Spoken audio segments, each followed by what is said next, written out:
Hello అండి, మనం ఈరోజు నల్గొండ జిల్లా మిర్యాలగూడ ప్రాంతంలో ఉన్న ఒక డైరీ ఫామ్ దగ్గర ఉన్నాం. ఈ డైరీ ఫామ్ నడిపిస్తున్న యువ రైతు తన ఇంటి ముందల ఒక గుంటన్నర జాగలో తను చిన్న షెడ్ తోటి డైరీ ఫామ్ అనేది స్టార్ట్ చేయడం జరిగింది.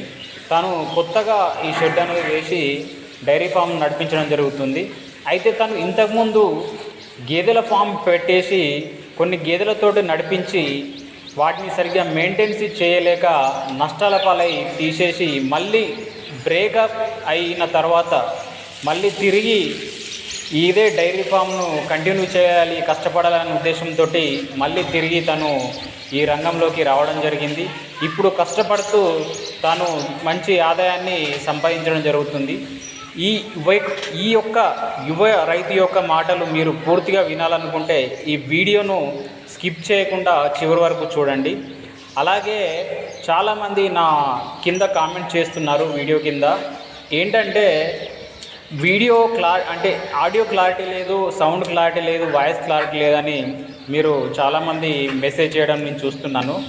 కాకపోతే మీరు వాయిస్ క్లారిటీ అనేది మీరు వీడియోను స్కిప్ చేయకుండా లాస్ట్ వరకు చూస్తే ఎటువంటి వాయిస్ క్లారిటీ అనేది మీకు క్లియర్గా ఉంటుంది. బట్ ఎటువంటి వాయిస్ క్లారిటీ అనేది లేకపోవడం అనేది మీరు వీడియోను స్కిప్ చేసుకుంటూ మధ్యలో కొంచెం చూసుకుంటూ అట్లా మీరు వెళ్ళినట్లయితే కంపల్సరీ వాయిస్ అనేది క్లారిటీ ఉండదు, కంపల్సరీ వాయిస్ అనేది సింక్ కూడా కాదు. సో నేను మీకు చెప్పేది ఏంటంటే మీరు వీడియోను మొదటి నుండి చివరి వరకు స్కిప్ చేయకుండా చూస్తే వీడియో అనేది చాలా క్లారిటీగా, వాయిస్ కూడా చాలా క్లారిటీగా, అలాగే మనకు యువ రైతు చెప్పేది కూడా క్లియర్గా వినిపిస్తుంది. దయచేసి వీడియోను ఎక్కడ కూడా స్కిప్ చేయకుండా మొదటి నుండి చివరి వరకు చూడండి.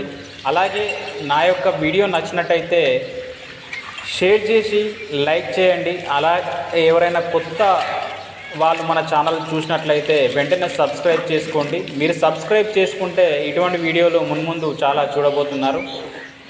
ఈ వీడియోను వీలైనంత వరకు మీ ఫ్రెండ్స్కు షేర్ చేసి లైక్ చేయండి. Thank you.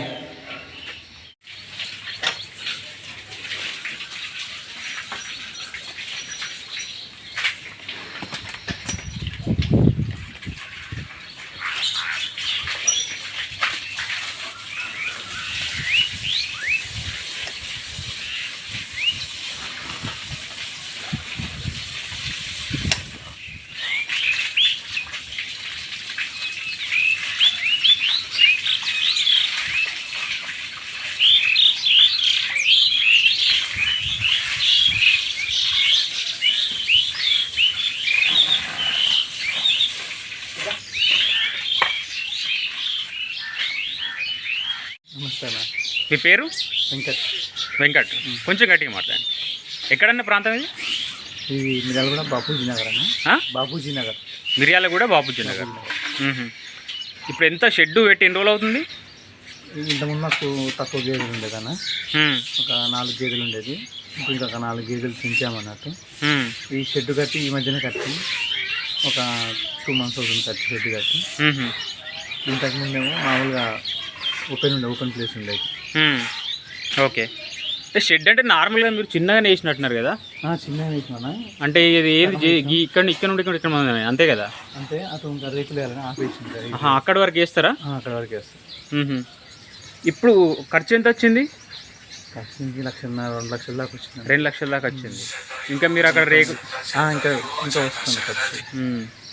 అక్కడ రేకులు ఇట్లా వేయలేదు కాబట్టి ఇంకా పెరుగుద్ది. రేకులు ప్లస్ దోమతెర దించాలన్నట్టు. దోమతెర తీస్తే మనకి ఇబ్బంది లేకుండా ఏం లేకుండా ఉంటుంది అన్నట్టు.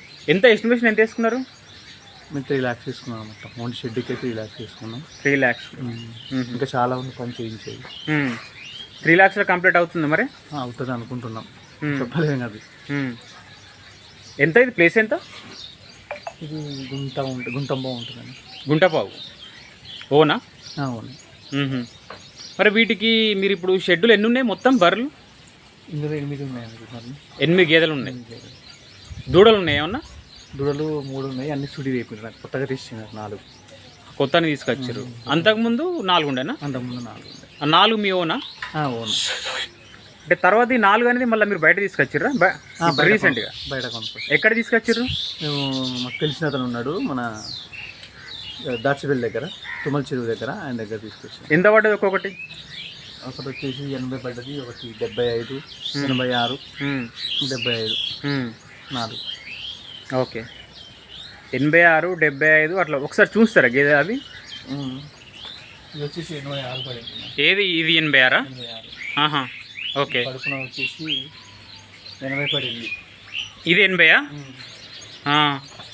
ఇది 76, అది 75. 76 ఇదా? ఇది ఏంటి జాతి ఏంటిది? ఈ జాతర ఏం లేదన్నా, మామూలు లాస్ట్ టైప్ అని చెప్పించి మంచి పాలిష్ అయితే చెప్పించి అన్నట్టు. దేశీయ అన్నట్టు, మన నాటు బర్రెలు అన్నట్టు. ఇది ఒకటి కొంచెం జాతి బర్రె అని ఇచ్చింది. ఇది ఏ జాతి చెప్పిండు మీకు? అది హర్యానా జాతి అని, కానీ చిన్నది అన్నాడు, హర్యానాకి చిన్న జాతి అన్నాడు. ఎంత పడ్డది రేట్ ఇది? 86 పడింది. 86. ఓకే. ఇప్పుడు ఈ డైరీ ఫామ్ పెట్టాలనే ఆలోచన మీకు అంటే ఎప్పటి నుండి ఉంది? నాకు చాలా సంవత్సరాల నుంచి, ఒక 5-6 ఇయర్స్ నుంచి ఉంది, కానీ పెట్టాలి, ఇంకా పెంచాలనుకుంటున్నా. ఇదే స్టార్టింగ్ వాటికి ఈ 8 గేదెలతో స్టార్ట్ చేసిన, ఇంకా పెంచుకుంటా, ముందు పెంచుకోవాలనుకుంటాను. అంటే మీరు ఇంతకుముందు మీకు అనుభవం ఉందా ఈ డైరీ ఫామ్ రంగంలో? అనుభవం ఏం లేదు, మామూలుగా గేదెలు తెచ్చి పెంచిన అన్నట్టు, ఇంట్లోనే గేదెలు తెచ్చుకొని పెంచిన, కానీ అనుభవం అయితే ఏం లేదు, కొత్తనే. ఏం చదువుకున్నారు మీరు? నేను ఇంటర్మీడియట్ ఇంటర్ తర్వాత ఏమన్నా ఇదే రంగంలోకి వచ్చారా? ఏమన్నా అంత రైస్ మిల్ చేసింది, రైస్ మిల్ వర్క్ చేశారు. ఓకే. తర్వాత ఇందులోకి వచ్చేసి అంటే రైస్ మిల్ ఎంత ఇస్తుండే మీకు? ఇందులో ఎంత ఇచ్చేది 12-13 వేల కంటే. 12-13. మరి ఇదేలా అనిపిస్తుంది ఇప్పుడు? ఇది దానికంటే చాలా బెటర్ అనిపిస్తుంది, దీనికంటే చాలా బెటర్ అనిపిస్తుంది. ఓకే, దానికంటే బాగుంది అనుకుంటున్నాను. బెటర్, చాలా బెటర్. కొంత మాటలు పడకుండా ఎవరితో ఏమనుకుంటా మన పని మనం చేసుకోవడం అంతే. ఎంత ఇప్పుడు మీకు ఇది పాలు ఇస్తున్నాయి? ఇప్పుడు పాలు ఇప్పుడు 3 ఇస్తున్నాయి అన్న. 3 ఇస్తున్నాయి. ఎంత ముందు తెచ్చినాయి, ఇప్పుడు తెచ్చిన ఇంకా ఏం లేదు, ఈ మధ్యన తెచ్చినాం. అవి ఇస్తున్నాయి. ఉదయం ఒక 3 కలిపి ఒక 14, ఉదయం ఒక 14 అయితే, సాయంత్రం ఒక 12-13 అయితే. ఓకే. టోటల్ ఓవరాల్గా 30 దాకా వస్తారు అన్నట్టు. 25 లీటర్స్ పర్ డే పోస్తారు. ఎక్కడ పోస్తారు? ఖాతాలు ఉన్నాయి, మన ఇంటి దగ్గర ఖాతాలు ఉన్నాయి, ఖాతాలకే పోసుకుంటాం. ఎట్లా లీటర్ ఎంత పోస్తారు? లీటర్ ఎంత పోస్తారు? 70 రూపీస్. 70 రూపీస్కి లీటర్. చుట్టుపక్కల ఏమన్నా మీకు పాలను మిగిలితే కేంద్రంకి వస్తాం 50 రూపీస్. కేంద్రం అయితే 50 రూపీస్ కదా, కేంద్రం 50. బయట 70 రూపీస్కి వస్తారు. 70-60. ఓకే. ఇప్పుడు అంటే ఇందులో మీకు ఖర్చు ఎంత ఆదాయం వస్తుంది, ప్రాఫిట్ ఎంత వస్తుంది? ఖర్చు పోగా కూలి మందం మిగులుతుంది అంతే. ఇప్పుడు ఎంత వస్తే డైలీ కౌంట్ చేసారు ఎప్పుడన్నా? అంత పర్టికులర్గా కౌంట్ చేసుకుని అయితే ఏం లేదు, జరిగిపోతుంది, నడుస్తుంది. అంటే పర్ మంత్కి ఎంత వస్తుంది క్యాలిక్యులేషన్ ఉందా? వస్తాయి, 40 వరకు వస్తాయి. 40 వస్తాయి, 45-50 మధ్య వస్తాయి. 40-50 మధ్యలో వస్తాయి. అందులో ఖర్చులు ఎన్ని పోతాయి? పక్క అయితే ఒక 20,000 పక్కకు తీసేయాల్సింది, మనం మిగిలింది మనం అనుకోవాలి. 30,000 మీకు వస్తే 20-50. ఓకే.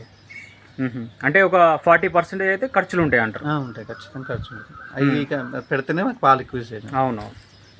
ఏమి ఇస్తారు ఇప్పుడు వీటికి దానా? పత్తి చెక్క ఇస్తాం, పత్తి చెక్క మినప్పొట్టేమో దానాలకు పెడతాం, తౌడు కొబ్బరి చెక్క ఏమో వాటర్లో కలిపి పెడతాం అన్నట్టు. ఓకే. పచ్చిగడ్డి ఇట్లా ఏమైనా ఇస్తారా? పచ్చిగడ్డి మొన్న దాకా చొప్పు ఉండేది, ఇందులో వాళ్ళు ఫ్లాట్ తీసేసి అలా చూసుకోవాలి, చొప్ప మన రాకుండా చొప్ప. అంటే మీకు పొలం ఇట్లా ఏమైనా ఉందా? మాకు ఇక్కడ ఏం లేదన్నప్పుడు. ఏం లేదు. ఓకే. బయట ఇక కొనుక్కొచ్చుకున్నా, గడ్డి గిట్లా కొనుక్కొచ్చుకుండే. అంటే నార్మల్గా ఇప్పుడైతే ప్రెసెంట్ ఎండుగడ్డి వేస్తారు. ఇప్పుడు ఎండుగడ్డి వేస్తున్నాం ప్రెసెంట్. ఇప్పుడు వీటిని నార్మల్ టైంలో బయట తిప్పుతారా లేకుంటే కట్టేస్తారా? పాత వాటి తిప్పేది, పాత గేదని తిప్పేది, బయట తిప్పేది. ఇంకా వీటిని ఇప్పుడు ఏం తలుచుకోలేదు. పాత వాటిని మాత్రం తిప్పుతాం, మళ్ళీ ఇంకా 2 days అయినాక తిప్పుతున్నాడు బయటకి.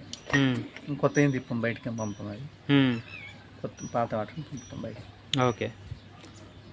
అంటే ఇప్పుడు ఎన్ని లీటర్లు ఇస్తున్నాయి ఒక్కొక్కటి? ఇది 3.5-3 ఇస్తుంది అన్న.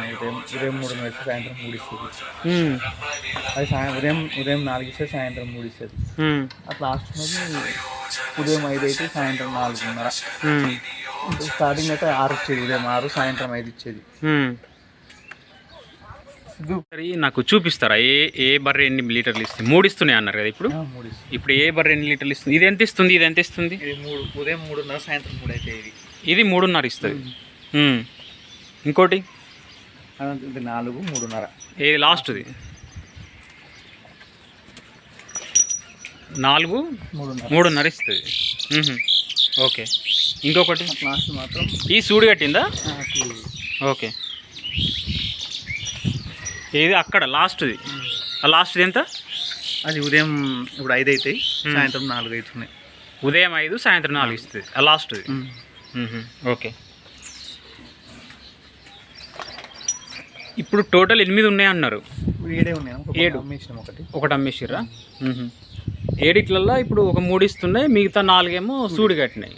అంటే టోటల్గా ఇప్పుడు ఈ 3 ఇవ్వటి ఎన్ని రోజులు అవుతుంది?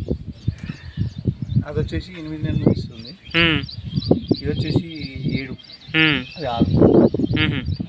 ఓకే. అంటే దాదాపు ఇవి కట్టేసరికి అవి డ్రాప్ అయిపోతాయి ఆల్మోస్ట్. అంటే మీకు 4 ఓకే మంచి ప్లానింగ్లోనే ఉంటాయి, ఎందుకంటే మీకు రొటేషన్ అవుతూ ఉంటాయి. అది అయిపోయేసరికి మళ్ళీ ఇవి కట్టి మళ్ళీ ఇవి ఉంటాయి. అవును, రొటేషన్ అవుతాయి. ఆల్రెడీ 2 కట్టిస్తాం అన్న, నెల అవుతుంది. అది కట్టిన కట్టలేదు కానీ 3 months అయితే కానీ తెలుసు, చెక్ చేయిస్తే. ఓకే. అంటే మీకు ఈ వీటి మీద ఏమైనా పూర్తిగా అవగాహన వచ్చిందా ఇంకా? ఇప్పుడు పర్లేదు, కొంచెం తెలిసిపోయింది. తెలిసిపోయింది అంటే మీకు? ఓకే, కొంచెం పర్లేదు తెలిసిపోయింది. వాటికి సంబంధించి ఏమేమి రోగాలు వస్తాయి అటువంటి ఏమన్నా అవగాహన ఉందా? రోగాలు అంటే దాదాపు నా దగ్గరకు వచ్చిన దేనికి రోగం రాలే. అప్పుడప్పుడు జ్వరం వస్తే ఇంజక్షన్ ఇస్తాం అంతేగాని రోగాలు అయితే ఏం రాలే. ఓకే. ఎక్కడ మన వెటరనరీ డాక్టర్ వస్తాడా? వస్తాడు. ఓకే. ఇప్పుడు అందుబాటులోనే ఉంటాడు ఆయన. అంటే ఒకవేళ ఆయన లేకున్నా మీరు ఏమన్నా చేసుకోగలుగుతారా? చేసుకోవడానికి వరకు అంత ప్రాబ్లం అయితే ఏం రాలేదు, దేనికి రాలేదు. ప్రాబ్లం అయితే ఏం రాలేదు. ఓకే. ఇక మన నాటు బర్రెలు కాబట్టి అంత ప్రాబ్లం ఏమి ఉండదు. జాతి అయితే కొంచెం వాటి ఎఫెక్ట్ అయినా గేదెలలో అంతగానం ఏమి ఉండదు లేదు రోగాలు అనేటివి. ఆవులతో పోల్చుకుంటే గేదెలు అనేది చాలా బెటర్. ఫీవర్ అంటే నార్మల్ ఫీవర్ ఇట్లా వచ్చిందంటే ఆయన వస్తుంది ఇంజక్షన్, అంత మించి ఏం రాలేదు ప్రాబ్లం. ఇప్పుడు ఇంకేమన్నా పెంచాలనే ఆలోచన ఉందా? ఇప్పుడేం పెంచామని దసరా వెళ్ళినాక పెంచుకుంటాం. పెంచితే దసరా తర్వాత పాలు తగ్గుతాయి వీటికి కూడా, అప్పుడు పెంచుకుంటాం. అంటే మీ ప్లాన్ ఏముంది? అంటే వీటి ద్వారా ఇప్పటి వరకు అయితే ఓకే బాగానే ఉంది, అంటే నేను ఒకరి కింద పని చేయకుండా ఇది చాలా బెటర్ అని మీరు అంటున్నారు. ఇంకా దీన్ని పెంచుకుంటూ వెళ్ళాలనేది మీ ఆలోచన. వీటికి అంటే మీరు ఓన్గా సొంత డబ్బులతోనే నా బయట లోన్స్ ఇట్లా ఏమైనా వచ్చినాయా? సొంత డబ్బులు లోన్స్ అంటే ఏం లేదు, నాన్నగారు ఇచ్చారు కొన్ని. ఫస్ట్ నేను తీసుకున్నా, మొన్న కొన్ని మా నాన్నగారు హెల్ప్ చేశారు, నేను కొన్ని వేసుకొని తెచ్చుకున్నాను. ఓకే. అంటే వీటికి ఏమన్నా లోన్స్ ఏమైనా ట్రై చేశారా ఎక్కడన్నా? ఇంకేం ట్రై చేయాలి, వచ్చే అవకాశాలు కూడా దాదాపుగా ఏమి ఉండవు, చాలా తక్కువ. వాళ్ళు ఏమైనా ఇచ్చినా మీకు ఇన్కమ్ ప్రూఫ్ అసెట్ ఏదో ఒకటి అడుగుతారు. దీని మీద ఎక్కడ లేదు, దీనికేమైనా కానీ డైరీ ఫామ్ మీద లోన్ అంతా ఇచ్చేటోళ్ళు అయితే ఎవరు లేరు. ఓకే. అంటే ఇప్పుడు మీరు 25 లీటర్స్ పోస్తారు పర్ డే. ఇప్పుడు దీని కెపాసిటీ మీరు ఎంతవరకు పెంచుకోవాలని ఆలోచన ఉంది? ఇంకా నేనైతే ఇప్పుడు 50, మార్నింగ్ ఒక 50, ఈవినింగ్ ఒక 50 పోయాలనుకుంటున్నాను. ఓకే. 100 లీటర్స్ మీరు టార్గెట్ పెట్టుకున్నారు డైలీ. ఓకే. ఎట్లా ఇద్దో చూడాలి. 100 లీటర్స్ టార్గెట్ అంటే మీరు డబుల్ తేవాలి. ఇప్పుడు ఇస్తున్న దానికంటే ఇంకో డబుల్ తెస్తే సరిపోదు, అది మినిమం ఏమైనా రీచ్ అవ్వడానికి. అంటే మీకు ఈ గేదెలు కాకుండా ఎప్పుడైనా ఆవులతోటి స్టార్ట్ చేయాలని ఆలోచన వచ్చిందా? ఆవులతో ఏం రాలేదు మనకి. రాలేదు. నేను ఫస్ట్ గేదెలే అనుకున్నాం, గేదెలే. ఇప్పుడు అనుకోలేదు, ఒకటి తెద్దాం అనుకుంటున్నాం. ఇందులో ఒకటి ఎన్ని ఉన్నాయి కదా, ఒకటి తెద్దాము పాలిచ్చేది మిక్సింగ్ కోసం. మిక్సింగ్ అనేది లేదు, నార్మల్ ఒకటి తెద్దాం అనుకుంటున్నాం అంతే. ఓకే. మిక్సింగ్ అంటే మన ఖాతాలో పోస్తాం కాబట్టి ఆటోమేటిక్గా అర్థమైపోద్ది. మిక్సింగ్ ఏం చేయం కానీ ఆవు తెచ్చుకున్నాను అనుకుంటున్నాను. అంటే ఇప్పుడు మీరు ఈ షెడ్ను ఇక్కడ వరకు వేసారు కదా, ఇప్పుడు ఇక్కడ నుండి ఈ మొత్తం ఇక్కడ వరకే వేయాలి. అంటే మీరు ఇక్కడి వరకు మీకు ఎంత ఖర్చు వచ్చింది? ఇప్పుడు ఇక్కడ వరకు 1.5 ఏమో చెప్పారు కదా, 1,50,000 ఏమో వచ్చింది అన్నారు. అంటే మీరు దాదాపుగా 2 times పడుతుంది. ఇంకా 2 times అంటే దాదాపుగా ఇంకొక 3 lakhs అయితే కంపల్సరీ ఎస్టిమేషన్ అవుతుంది. అంటే మీరు మొత్తం టోటల్గా 3 lakhs అనేది మీరు అన్నారు, కాకపోతే చూస్తే మాత్రం 450 అట్లా ఖచ్చితంగా అవుతుంది. ఇంకా మీరు అవన్నీ ఇంకా మొత్తం ఇట్లా సెట్ చేయాలి, దోమ దగ్గర మొత్తం సెట్ చేయాలి. దోమలు బాగున్నాయి ఈ మధ్య కాలంలో వస్తున్నాయి బాగా. సో ఒక 5-6 దాకానైతే మొత్తం అవుతుంది, అయ్యే అవకాశాలు ఉంటాయి. ఖచ్చితంగా ఉంది. కాకపోతే మంచి లైఫ్ ఉంటుంది మీకు. ఒక 5-6 పెడితే టోటల్గా ఒక 20 years దాకా మీకు ఎటువంటి ఇబ్బంది ఉండదు. ఓకే. ఈ మామిడి చెట్టు ఫస్ట్ నుండే ఉందా? ఫస్ట్ నుంచి ఉంది. ఓకే. ఇప్పుడు మొత్తానికైతే 7 బర్రెలతోటి మీరు డైరీ ఫామ్ అనేది నడిపిస్తున్నారు. కొత్తగా వచ్చే వాళ్ళకు మీరు ఏం చెప్తారు? అంటే మీ అటువంటి వాళ్ళు యంగర్స్ ఎవరైనా రావాలనుకుంటే మీ ఎంత ఏజ్ ఎంత మీది? 28 అంతే. 28. చిన్న ఏజే. ఈ ఏజ్లో మీ అటువంటి ఏజ్లో రావాలనుకుంటే కొత్తగా ఎవరైనా పెట్టాలనుకునే వరకు మీరు ఏమి అంటే వాళ్ళకి మీరు మీ అభిప్రాయాలు చెప్పండి ఒకసారి. ఓపిక ఉంటే చాలా ఓపికతో చేసుకోవాలి ఇది. చేతగానం చేసుకోలేరు, ఎందుకంటే ఓపిక ఉండి ధైర్యంగా నిలబడేటోళ్ళు చేసుకోగలుగుతారు. అంటే నేను విన్నది ఏంటిదంటే చాలామంది డైరీ ఫామ్ వేస్ట్, నష్టాలు లేకుంటే కానీ అందులో లాభాలు ఏముండే అనేది. మన సొంతంగా మనం చేసుకుంటే నష్టం ఏమి ఉండదు. ఇక మనం చేసుకోకుండా పని వాళ్ళని పెట్టి అది చేస్తే నష్టం ఏముంటుంది. మన పని మనం మంచి జాగ్రత్త చేసుకుంటాం, కానీ వేరే వాళ్ళతో ఇంత జాగ్రత్త చేయలేరు కదా. అంటే వాళ్ళు చెప్పేది ఏంటిదంటే వాళ్ళకి చాదగాక వాళ్ళు ఇటువంటి అన్ని సాకులు చెప్తారు అన్నట్టు. కానీ డైరీ ఫామ్ మంచిగా నడిపించుకుంటే లాభాలే ఉంటాయి. లాభాలు మంచిగా ఉంటుంది, నష్టం అనేది ఏముండదు. కాబట్టి మనం గేదెలు తెంచుకునే దాన్ని పట్టుకుంటే కొంచెం నష్టం, సెలెక్షన్ బట్టి కొంచెం ఒకటి ఇబ్బంది పెడుతుంటే. మాకైతే ఏమైనా ప్రాబ్లం ఉన్నా కానీ తీసుకెళ్తా అని చెప్పిండు. ఆల్రెడీ ఒకటి తెచ్చినాం, దీని ముందు ఇంకోటి తెచ్చినాం, అది ఇండిది కానీ పాలు సరిగా రాక అవి రూమ్ కూడా బాగా టైట్ ఉండేసరికి మళ్ళీ ఫోన్ చేస్తే అతనికి మళ్ళీ ఇవి పంపించి అది తీసుకెళ్ళిపోయింది అన్నట్టు. ఓకే, మీకు అయినా కూడా కొంచెం హెల్ప్ చేసిన. కానీ అందరికి అవకాశం ఉండదు. ఇప్పుడు కొంతమంది ఎక్కడో చాలా దూరం నుండి తీసుకొచ్చారు. అందుకని నేను ఆయన దగ్గర ఉన్నాయి కాబట్టి నేను ఏదో ప్రాబ్లం చూసుకుంటాను కాబట్టి అవే తెచ్చుకుంటున్నాను. బయట నుంచి ఎక్కడెక్కడ తెచ్చుకునేది ఎందుకని చెప్పి ఇక్కడ తెచ్చుకుంటున్నాను.